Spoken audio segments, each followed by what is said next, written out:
First of all, I want to thank College Week Live for giving us this opportunity, and I also want to thank all of you for joining us today.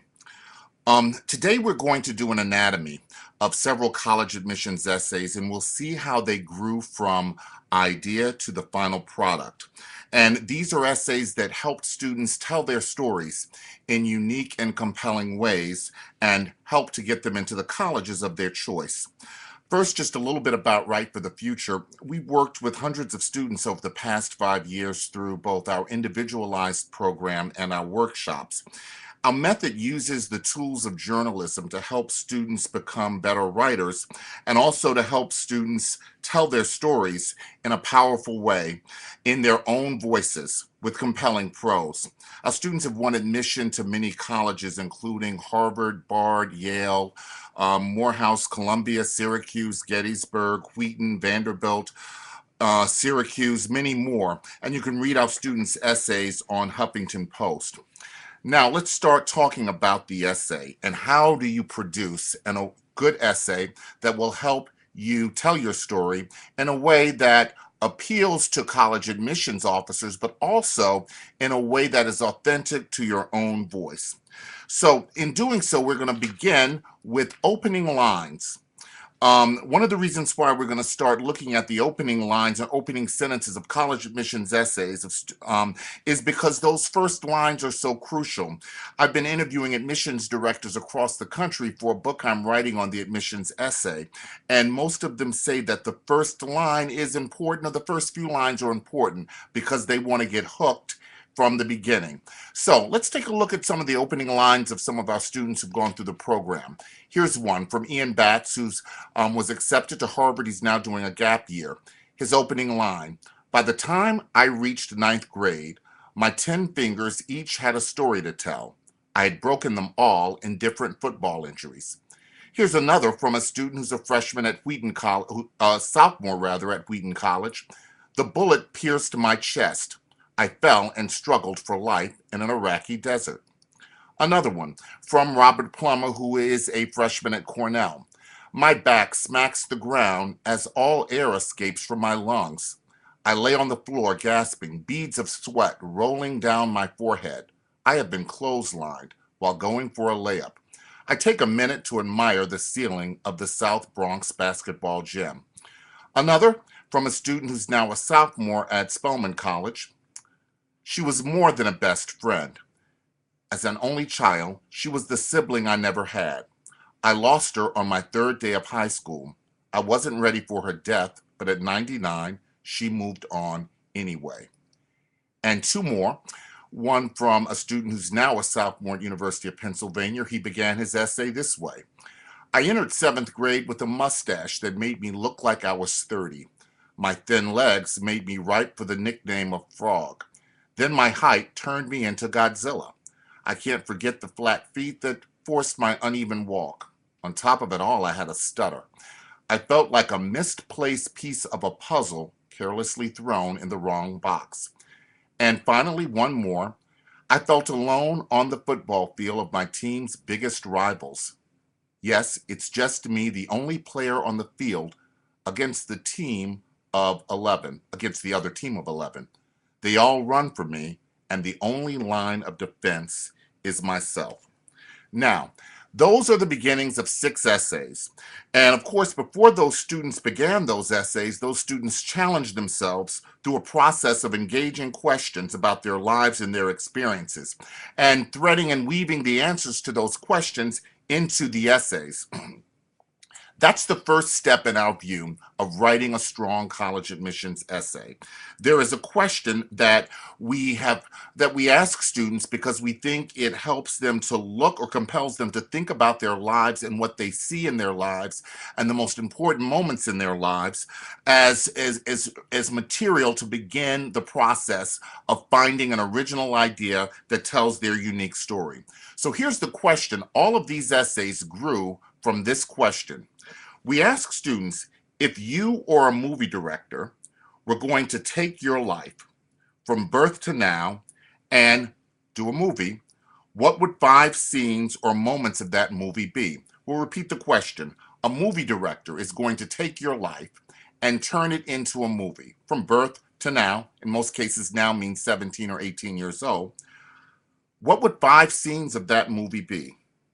Now, these movie scenes force students to think about their lives and to think about the important moments in their lives. But there's a key point here is the student has to come up with those moments. And it's important because that puts the student from the start in the command or in the driver's seat and looking at and finding his story and finding the idea and looking at his life in a way that is original to his or her voice. So it's important for the student to be in command and to be in the driver's seat to ensure that, of course, it's the student's essay in the authentic voice of the student. Now, following the movie scenes, we then give students several prompts and we ask them to write about these scenes and to look at connections between them. In this process, they're on the route toward coming up with an idea, a strong, solid idea for a common application essay. Now, we're going to look at this method. We're going to back up, as we said, and do an anatomy of some essays, and we're going to look at this method as it relates to one of our students, Robert Plumber.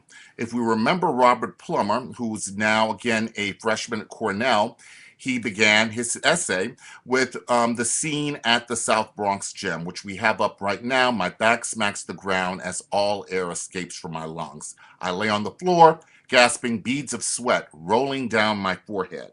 Now, how did Robert arrive at this as the opening line? Well, let's back up and see what his 5 movie scenes were. Let's take a look there first and we'll see.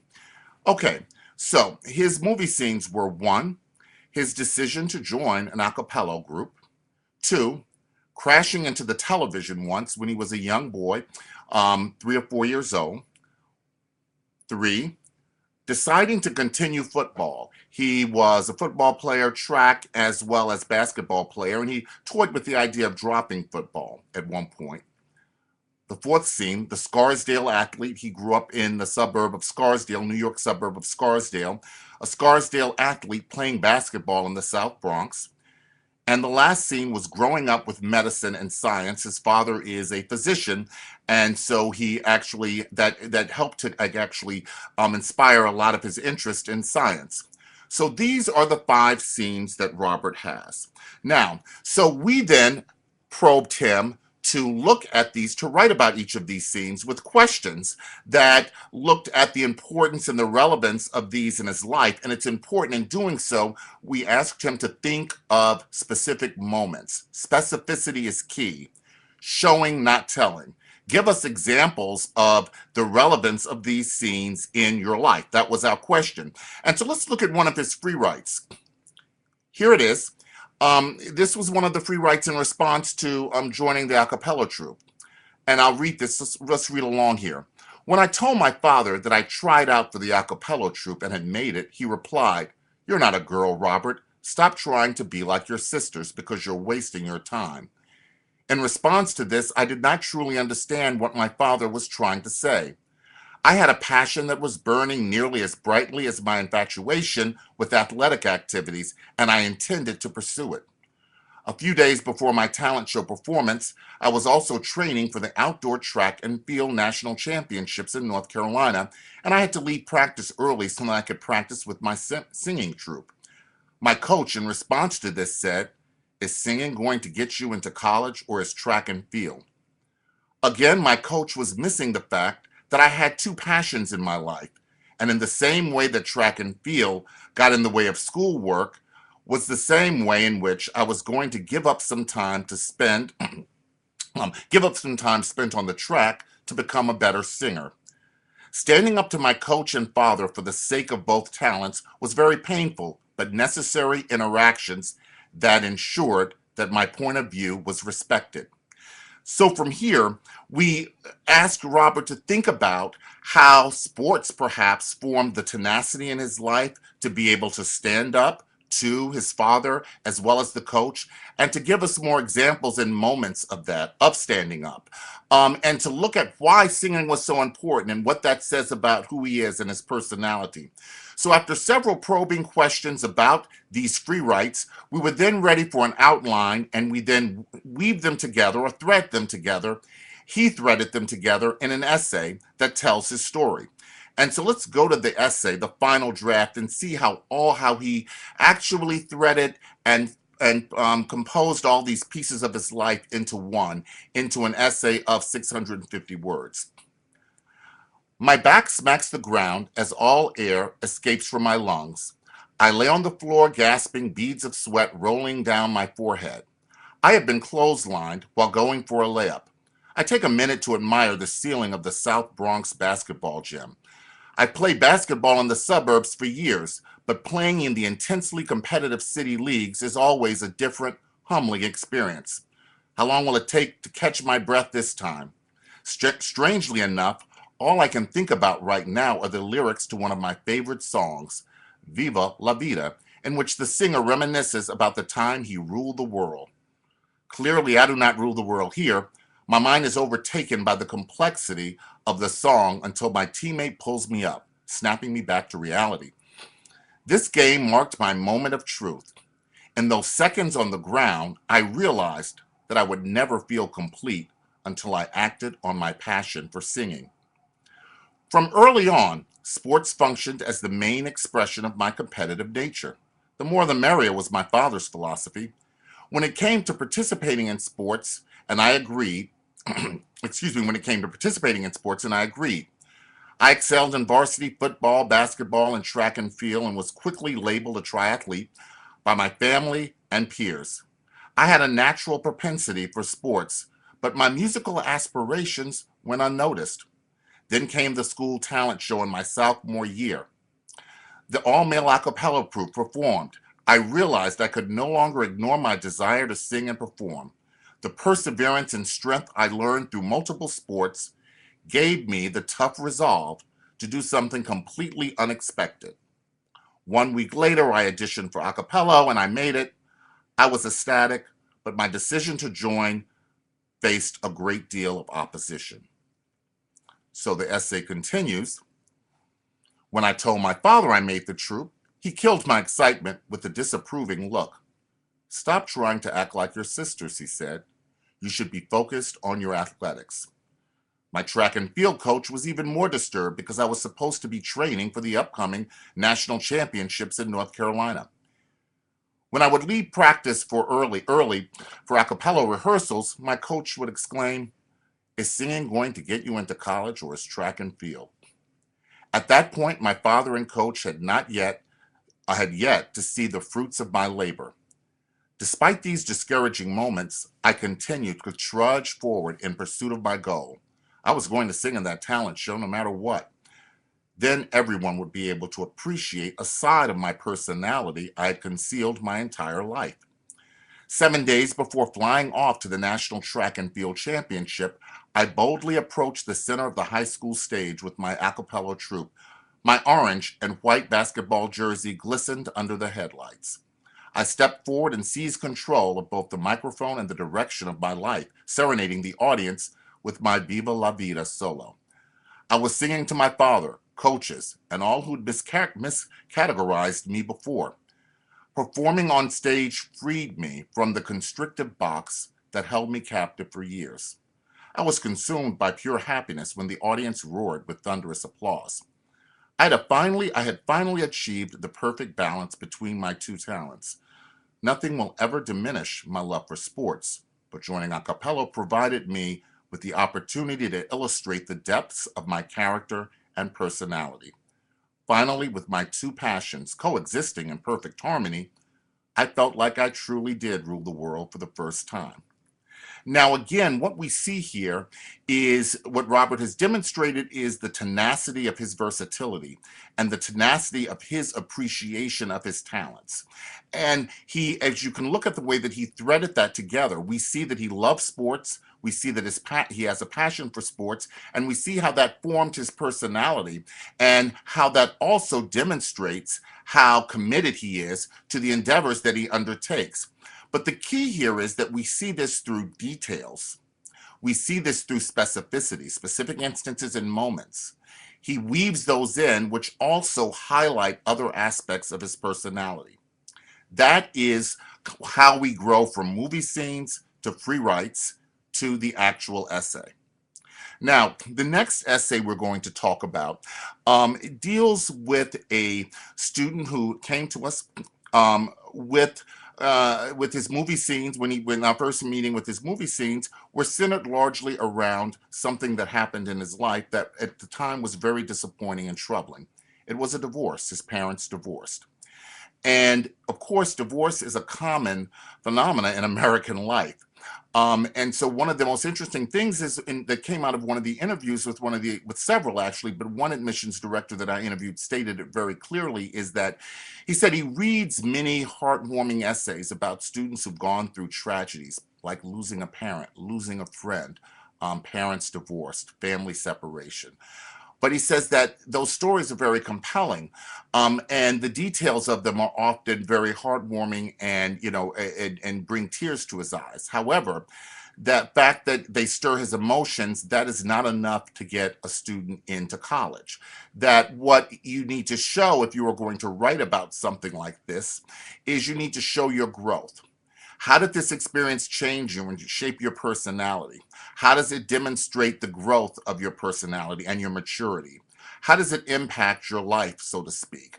Not necessarily getting bogged down in the details of the divorce. Of course, that's part of the story, but also looking beyond that to how it forms your picture of the world, view of the world, your personality, and the assets in the way you approach tasks and the like. So right now we're going to we're going to have a student read his essay that was about divorce, and actually some of the lines in this essay, interestingly enough, were actually in his original free write. But as his free writing continued, the student thought more broadly about divorce. And so the essay is by Cameron Carr, who is a My family was destroyed on a beautiful day. Here's the essay. August 19th, 2006. My dad packed my things from camp into the car, and it was time to leave Orson, Pennsylvania. I said goodbye to the girl who I was crushing on the whole time I was there, and she gave me a kiss goodbye. Nice. After that, I hopped into the car with a big smile on my face as we made our way back to New York City.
Okay. Now, as we see in the essay, that in many ways, Cameron was able to take certain elements of his life and show how they were byproducts of the way in which the divorce strengthened him to many in many ways. And in doing so, it reflected the maturity of his personality, and it also reflected his growth from that very moment in the car when his father shared the news. And, you know, the other thing about the essay, I think that is very strong, is that he brings you to the moments. That we see the specificity of the impact of the divorce on his life, but we see it through specific moments. And we also see it through Cameron showing and not telling. So that's another thing. I mean, telling, but more showing than telling, so to speak. Now, the next essay we're going to focus in on deals with a student, Nicholas Jacobson, who is a sophomore at Northwestern, who was in our program. He is a graduate of the Dalton School in New York City. And when he began our program, let's take a look at the 5 scenes that he came in with. One was gum chewing in a synagogue, working in construction over the summer, playing the guitar, playing pickup football near the Metropolitan Museum of Art, and physics class. So, as he began free writing on these, he also began looking at his life through the prism of both humor and a serious tone. And he wanted to bring humor and satire into the piece, but he also wanted his essay to reflect the seriousness of his pursuits and his interest and personality. So, we're going to have him read the essay, and we'll see how he intersected those scenes in a very unique, dynamic way that began with free writing, more free writing, revising, and editing. And we're going to go to this. We're going to go to him reading the essay right now.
Okay. Now, as we see, Nick was able to bring humor and satire into the piece. And one of the things I think about that is that he intersects the scenes in a way that highlights his coming of age. And we see the growing appreciation of complexity as it relates to community and religion in that essay, and his personal growth, but we also see the humor as well. And we also see the clever side of his personality and his thought patterns as well. So in intersecting those scenes and presenting them through the prism of satire was a very clever and creative way for him to present his story, and again in his own voice, which is very, very strong as a writer, as we saw. Now, I'm going to take 1 minute to just address a question that I see that we have from a student who asks if she says she's a sophomore in high school and would like to get started on the college admissions process. When would you say is a good time for me to really start this process? Well, in a way, the process has already started. You're in the middle of the process now as you approach your studies, as you keep your grades high, as you become involved in activities and your passions, and you continue to engage your passions. So, that is at first and foremost, as a sophomore, what you should be thinking about. Of course, grades, engaging your passions in terms of extracurricular activities, and other factors that are important in terms of the admissions essay. Generally, we say the time to start thinking about the essay is in the spring of junior year, definitely the summer before senior year. But the spring semester is the time pretty much to start thinking about what you might want to write about. Of course, you don't necessarily write your essay in your junior year. I think the summer is a very good time to work on the essay, but to start thinking about it as a junior. In terms of the process overall, as a sophomore, the focus should be on continuing your studies, getting good grades, engaging extracurricular activities, and of course, along the way, if you can, looking at colleges, touring them, and thinking about what might be the best place for you, whether it's a small liberal arts college or a very large university. What is the best match or fit for you? So that's probably what I would say in terms of what you should be doing now, in terms of your college admissions process. Now, next we're going to go to another essay from one of our students whose opening lines was in the first slide that we demonstrated. And this essay was about a student who began high school with, to some degree, in a sad state.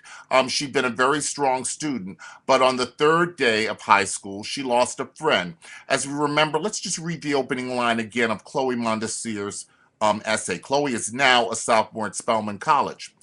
She was more than a best friend.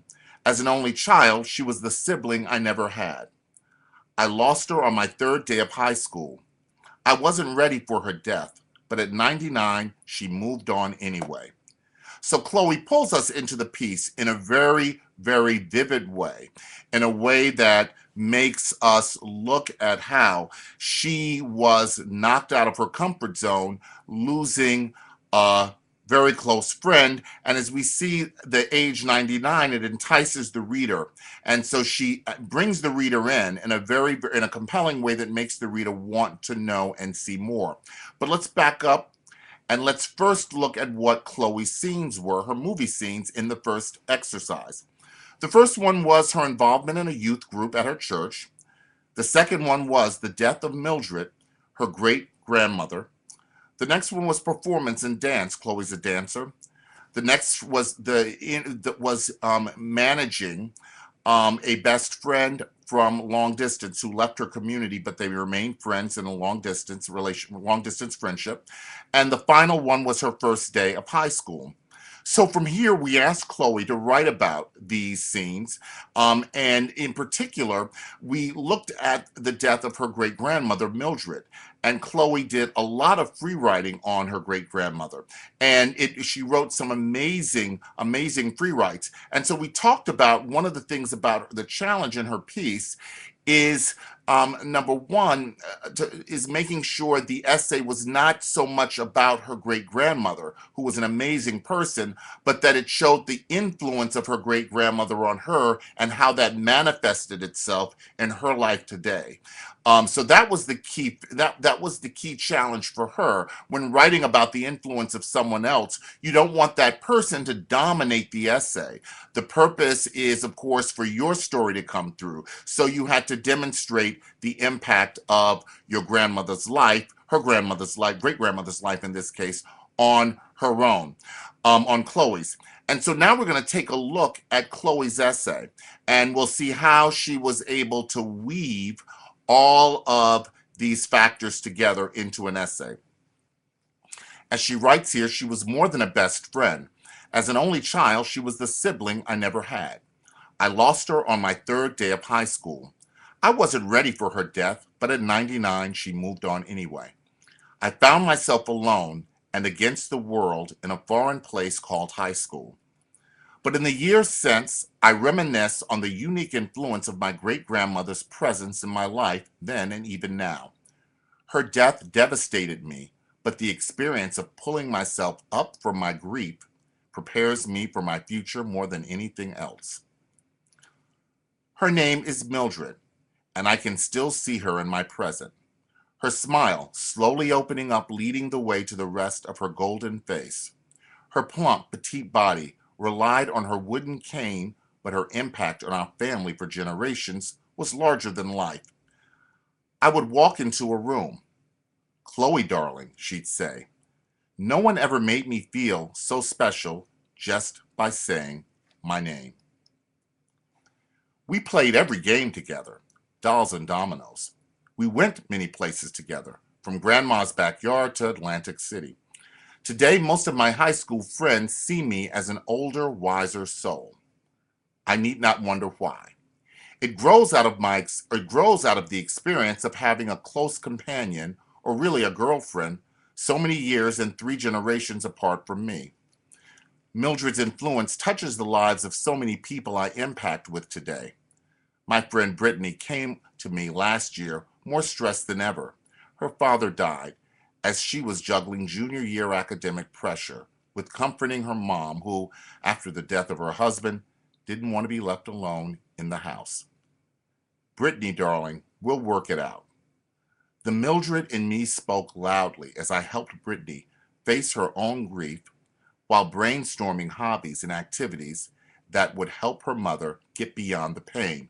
Again, here, I'm just going to stop and say that we see how Chloe weaves in the impact of her grandmother rather than focusing solely, her great grandmother, rather than focusing solely on the wonder and the greatness of her great grandmother's life.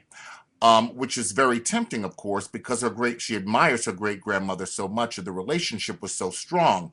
But it was important for her to dig deep and look at the impact and how she manifested the impact of her great grandmother in her own experiences. Yet I was trying to grow, now picking up with the essay, yet I was trying to grow beyond my own pain without Mildred. I felt like I was starting life over. In my sophomore year, I was still numb. Where was my passion? I was a dancer since 3, yet I was not moving in the same way anymore. Always on honor roll since elementary school, I suddenly found myself at rock bottom upon receiving a letter for summer school registration to retake trigonometry. Clearly, things decayed to their worst. Chloe, darling, I thought to myself. I refocused my life and decided to join the school's bereavement group, and I became a new person. If summer school was an opportunity to get back on track with my work, I wanted to give myself the opportunity to address my grieving. I didn't want to hit rock bottom again. I knew the roots of a great part of this wisdom flows from my best friend. In the beginning of junior year, I sat in a room full of strangers. So everybody around the room, introduce yourself and share who you've lost. I felt like everyone stared at me. Again, even amongst a group of people in similar circumstances, I felt different and alone. I uttered something. I can't remember those nervous words to this day. I just wanted to get through this moment. Again, look at how Chloe's bringing us to the scene with vivid language. Continuing the essay. The first few sessions were slow.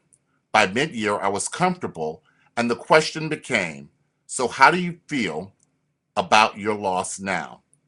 Finally, after some time, something seemed to change for me.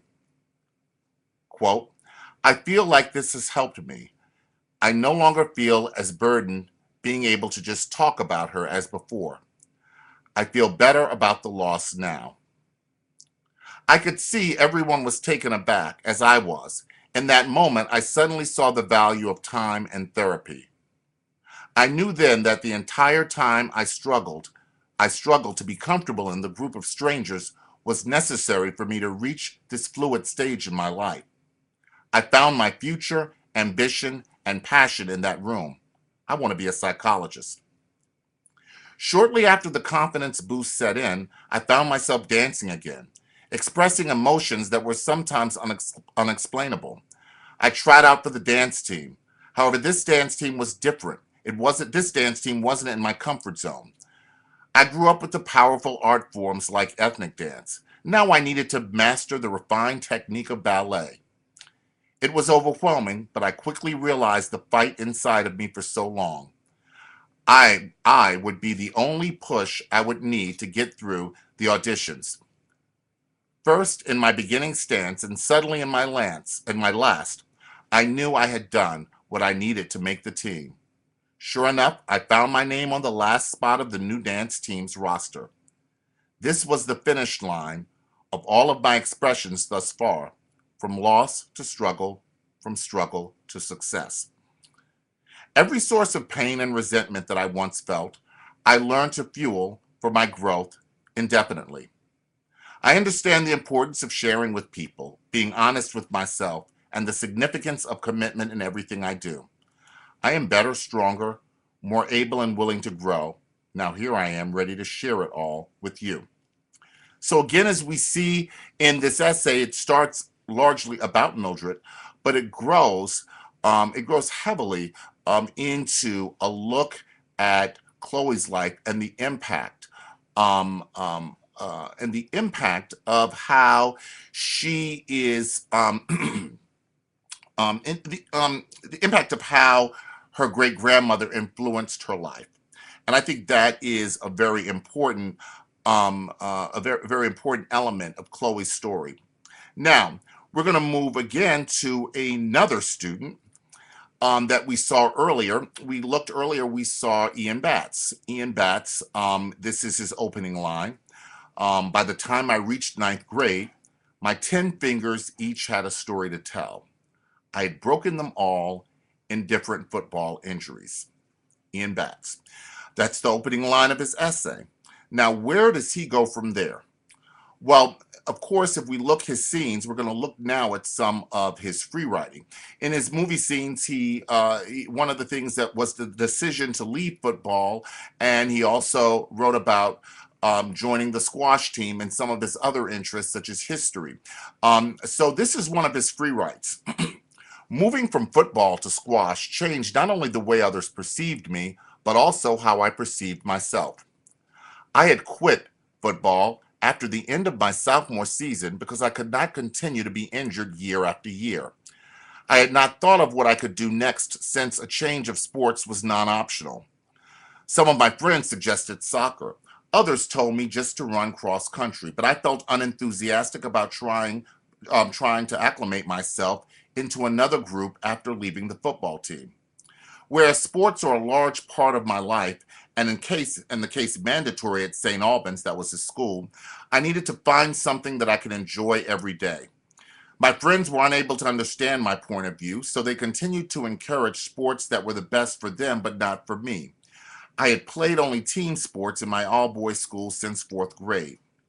And he goes on to write a little bit about the injuries that he sustained in athletics. Now, here are his free writes, which followed a series of questions that we had. What was so important about, why did he have to leave football? Was it just the injuries? What is his relationship to football like now?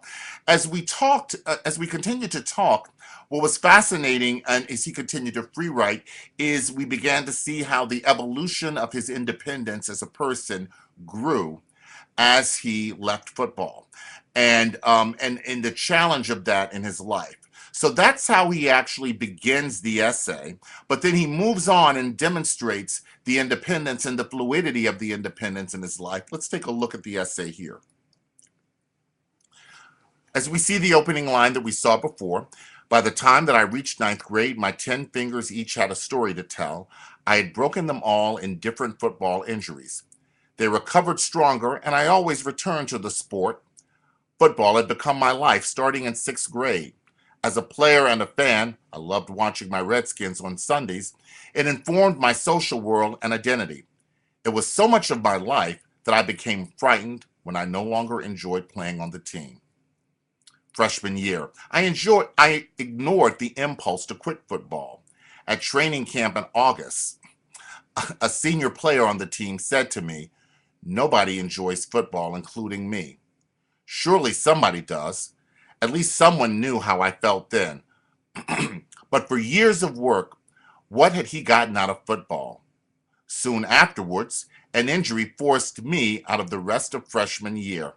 I was slightly relieved. Now, so then he walks us through, again, there's a lot of specificity here that he weaves together the story. In the next paragraph, he tells us about the moment that he's coming from a game, as we see here. He goes back on the team, and he finally, he's on the bus. There's a lot of excitement, and one of his friends, there's a conversation with one of his friends that becomes a really key moment. "Why aren't you having fun?" he said with surprise. "You played well." "I just had a long day. Please let me be." "Yeah, I hate away games," he said. I thought aloud. "Do you like practice? What do you like about the season?" I shouldn't have said that. Well, I might as well say what I really think now. I think I should quit. He warned that I would lose friends and respect. Our definitions of respect are so far apart. And again, he's thinking to himself here. I will always respect football players for character, but never for being popular. How can I respect those who play football without a purpose beyond popularity? Is that not the opposite of character? And so he continues in the essay to tell us about quitting and discovering squash. And as we look here, he sees how this independence led him into other ways and other organizations. He had a passion for politics and history, so he joined Model UN. He also, joined the Young Democrats, and most of his friends are Republicans, as he would find out. And in many instances, a lot of his friends, of course, the big thing for him was joining the squash team and joining the squash club rather. And on some level, was a way that he exercised his individuality even more, and the reader sees that in this piece. Now, we are running out of time, and we have had several questions. I want to, as I see many of them here, I'm going to skip now and go to another essay. One of the final essays we're going to go to, read by a student, Jamie Woodard, who she's now a freshman at Georgetown. And what's interesting about her essay is that she writes about coming of age and the choice to go to boarding school and how it was disappointing on some level, but how she rebounded. And we see in this piece, we see a lot of her tenacity, and we see a lot of the ways in which she grew up by making a decision and choosing something that didn't turn out to be perfect, but she would, in fact, make the best of it.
It's on full screen now, right?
Okay.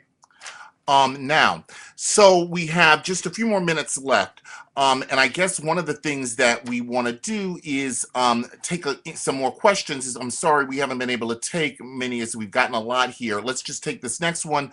A student asked, these essays are not typical. Is there a program I can enroll in to learn about how to write fabulous college essays like this? Well, they all these essays were products of our program, Write for the Future.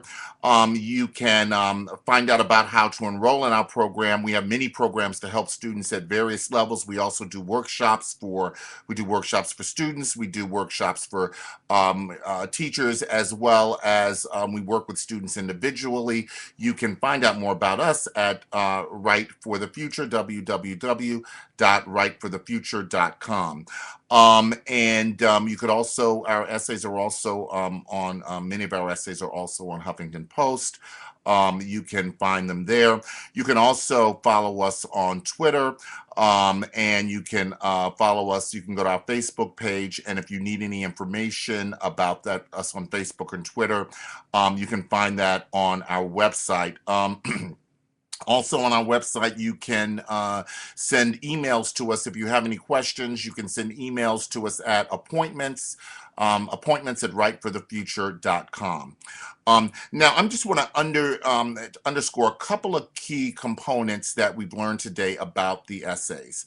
And one is that one of the things to keep in mind is that you want to think about how can you spotlight your unique personality, your unique qualities, spotlight the reasons you would be an interesting roommate, Spotlight the reasons why you are an interesting person in progress, as we should say. You're a person in progress. And, so that is something that you should remember. The next thing is that this is the key thing is you can get help and you can with writing your essay, but always remember to write your own essay, that you are the commander in chief of your essay. You are the creator and commander in chief of your essay. So the essay should always be in your voice, and you should be the driving figure in the way in which the essay is presented. You, again, are the commander of your prose and the commander of your story and the creator of it. So it's very good to get feedback. But one of the things that we see as crucial and right for the future is that you develop your own voice, and that the essay is a product of your own voice. And we help to pull that voice out, but it is your voice, and it must be authentic to you. A couple of other things that we think it's very important is that you see the essay as an opportunity. So many people view the college admissions process as a moment of dread, as something that is filling in all of the boxes. You've got to make sure your extracurriculars are solid and strong. You want to make sure that you're studying for your SATs or your ACTs or what have you.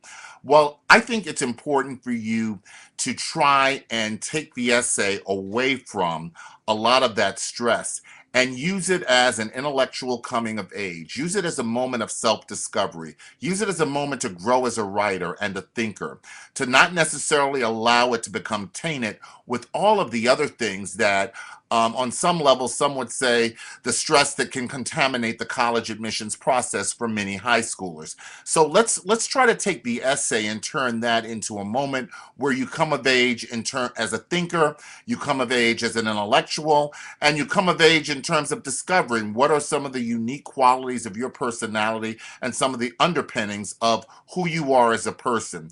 That should be an engaging and an enriching process. It should not necessarily be one that is huddled in enormous stress. And that's the kind of the philosophy we have at Right for the Future.